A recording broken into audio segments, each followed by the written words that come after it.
अस्सलाम वालेकुम मेरे समझदार पाकिस्तानियों। मेरा नाम रेहान तारिक है और आप मेरा यूट्यूब चैनल और फेसबुक पेज देख रहे हैं। करोड़ा दरूद आका दो जहां नबी मेहरबान मोहम्मद मुस्तफ़ा सल्लल्लाहु अलैहि वसल्लम पर।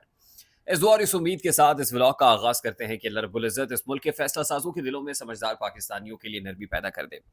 इस्लामाबाद की ब्लू एरिया में वाक़ बेकरी से जस्टिस काजी फाइज ईसा की वायरल वीडियो के बाद दो काम बड़ी तेज़ी से हुए हैं। एक ये कि क्रस्टीज़ डोनट्स नाम का ये ब्रांड बड़ी तेज़ी से मकबूल हो रहा है। पाकिस्तान तहरीक-ए-इंसाफ के लोग झंडे लेकर क्रस्टीज़ डोनट्स, जो इस्लामाबाद की ब्लू एरिया में वाक़ बेकरी है, जिसको शायद पहले इतने लोग नहीं जानते थे, लेकिन अब जानना शुरू हो गए हैं। सोशल मीडिया पर तो गोया इसके तूती बोल रहा है। व्लॉगर्स पहुँच रहे हैं, यूट्यूबर्स पहुँच रहे हैं। इस बेकरी से बनने वाले डोनट्स के फ़ज़ाइल बताए जा रहे हैं। अफ़ादियत पे रोशनी डाली जा रही है और प्रमोट किया जा रहा है, अर्ज किया जा रहा है लोगों को कि बड़ी तादाद में यहाँ पहुँचे। हुआ क्या था कि इस बेकरी के एक वर्कर ने जस्टिस काजी फायज ईसा यानी वक्त के काजी पर लानत भेजी थी और इसका एक कॉन्टेक्स्ट है। मैं फिर इस वाक्य को कंडेम करता हूँ, लेकिन साथ ही इसका जो दूसरा पहलू है वो ये है कि इसके बाद जस्टिस काजी फायज ईसा का एक जवाबी खत आया है और जवाब दिया है सीनियर प्यूनी जज जस्टिस मंसूर अली शाह को। सबसे पहला और बुनियादी और सादा सवाल तो ये है कि दो सीनियर मोस्ट जजेस हैं। वैसे तो तीन सीनियर मोस्ट जजेस हैं जो आपस में दस्तो गरीबा नजर आते हैं, लेकिन यहाँ पर दो हैं। एक तो चीफ जस्टिस हैं और दूसरे सीनियर प्यूनी जज, यानी एक आउट गोइंग चीफ जस्टिस और दूसरा इनकमिंग चीफ जस्टिस है। और दोनों में कम्युनिकेशन का ये आलम है कि आपस में एक दूसरे से बात नहीं कर सकते।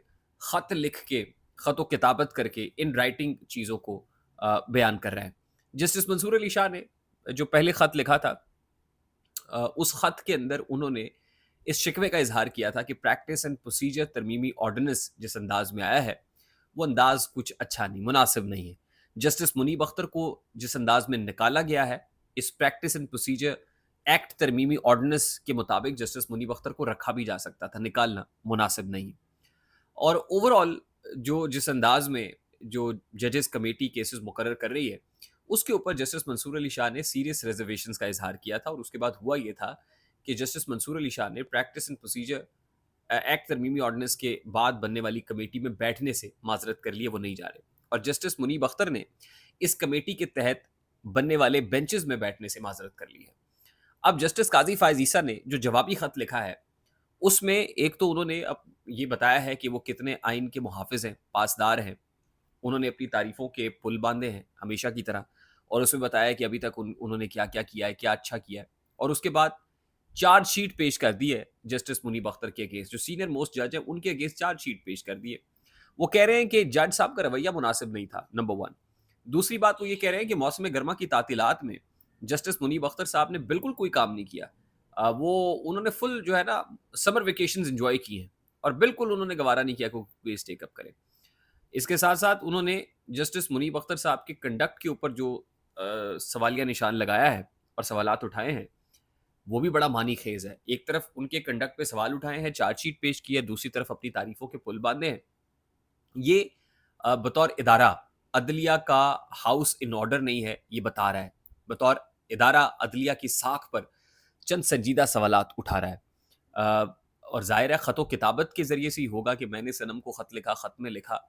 तो फिर जो बाकी मानदा जजेस हैं उनके ऊपर क्या इम्पैक्ट होगा कि हमारे सीनियर्स आपस में दस्तों गरेमाए लड़ रहे हैं, तो हम ये क्या एग्जाम्पल सेट करके जा रहे हैं, ये प्रेसिडेंट्स क्या सेट हो रहा है जिसको लोगों ने फॉलो करना है। ये क्या फुट स्टेप्स हैं जस्टिस काजी फायजीसा के जो वो कायम कर रहे हैं। जो उन्होंने ख़त किताबत करना सिखाया था, अब वही बाकी जजेस करना शुरू हो गए हैं। जस्टिस काजी फायजीसा कभी खुद खत लिख के इस तरह के काम किया करते थे, आज जस्टिस मंसूर अली शाह लिख रहे हैं और फिर जवाब में जस्टिस काजी फायजीसा फिर खत लिख रहे हैं।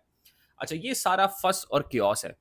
लग रहा है कि जस्टिस काजी फायजीसा ने कुछ चीज़ों को पर्सनल ले लिया है। और ये जो पर्सनल वेंडेटा है, इसको पर्सनल स्कोर जो है उनको सेटल करने की कोशिश इस अंदाज में की जा रही है कि अदलिया का चेहरा मसख होकर रह गया है। नंबर वन, यानी एक तरफ तो लानत भेजी, अवामी रद्द अमल, क्रस्टीज डोनट्स का पॉपुलर होना, दूसरी तरफ शिकवा जवाब शिकवा। दूसरी इंपॉर्टेंट खबर यह है कि इलेक्शन कमीशन ऑफ पाकिस्तान का आज 8वां इजलास था और 8वें इजलास में फैसला ये हुआ कि एक बार फिर बॉल सुप्रीम कोर्ट में फेंक दी जाएगी। यानी कोर्ट किसका है? सुप्रीम कोर्ट का। अब सुप्रीम कोर्ट के कंधे पे डाला गया है कि जी देखिए, हमने ये फैसला किया है कि सुप्रीम कोर्ट से रुजू किया जाए और ये सवाल उठाया जाए कि अब करना हमने क्या है, हमने सुप्रीम कोर्ट के फैसले पे अमल करना है या पार्लियामान के फैसले पे अमल करना है। पार्लियामान ने الیکشن ایکٹ میں ترمیم کی ہوئی ہے اور وہ ہمیں باندھ رہے ہیں کہ جی آپ سپریم کورٹ کے فیصلے پہ اس ایکٹ کے آنے کے بعد عمل درآمد نہیں کر سکتے. سپریم کورٹ ہمیں یہ کہہ رہا ہے کہ ہمارا ڈیسیژن بائنڈنگ ہے. تو we are hanging in the air, ہم سینڈوچ بنے ہوئے ہیں, آپ بتائیے کیا کرنا ہے. اچھا, اب اس سے ہوگا کیا؟ آپ کو یاد ہوگا کہ جسٹس منصور علی شاہ اور 8 ججز نے جو فیصلہ لکھا, اس کا وضاحتی جو فیصلہ ہے الیکشن کمیشن کے رجوع کرنے پر, جو جسٹس منصور علی شاہ نے لکھا تھا, انہوں نے یہ کہا تھا کہ یہ جو 41 ممبران ہیں ان سے متعلق الیکشن جو ہمارا فیصلہ ہے وہ تو بڑا واضح ہے, تو الیکشن کمیشن نے ہمارے ساتھ رجوع کیوں کیا؟ کیا الیکشن کمیشن اس معاملے کو رولنگ سٹون بنانا چاہتا ہے, وقت ضائع کرنا چاہتا ہے؟ اور پھر انہوں نے یہاں تک کہا کہ الیکشن کمیشن نے دوبارہ ہم سے رابطہ کر کے یہ توہین عدالت کی ہے, یہ سمجھ لیجئے کہ کنٹیمپٹ کے مرتکب ہو رہے ہیں. اور الیکشن کمیشن نے آج پھر وہی کیا ہے. یعنی بجائے اس کے کہ سپریم کورٹ کے فیصلے پہ عمل درآمد ہوتا, جو پہلے جسٹس منصور علی شاہ آبزرویشن دے چکے ہیں وضاحتی بیان کے اندر کہ آپ نے رجوع کر کے ٹائم بائنگ کیا ہے, وقت ضائع کیا ہے, اپنا بھی اور کورٹ کا بھی اور قوم کا بھی, اور اس کے علاوہ یہ کہ آپ نے جناب کنٹیمپٹ کی ہے, لگی نہیں کنٹیمپٹ, لیکن یہ باور کرا دیا کہ توہین عدالت کی مترادف ہے کہ آپ عدالت کے فیصلے کو نہیں مان رہے اور اوپر وضاحت مانگ رہے. تو اب الیکشن کمیشن آف پاکستان نے ایک بار پھر وہی کیا ہے, اور اگر اب الیکشن کمیشن آف پاکستان وہی کر رہا ہے تو پھر کنٹیمپٹ کا مرتکب ہو رہا ہے.